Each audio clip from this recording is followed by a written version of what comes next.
Şüphesizdir ki bir gün hakikat parıldayacak.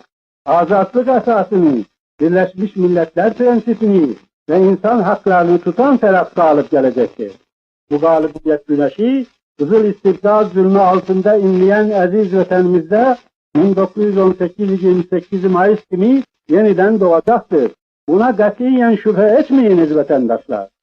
Üç renkli istiklal bayrağını göçlerinde gezdiren buradaki vatan ailesi bizlerden, orada her cüre korku ve tezyiq altında kalpleri istiklal eşkiyle çırpınan azadlık ailesi sizlere candan selamlar gönderir. 28 Mayıs istiklal kurbanlarının aziz ruhları huzurunda hürmetle eğilir ve her iki tarafı birleştiren milli büyük hasreti şairin beytiyle dile getiririm.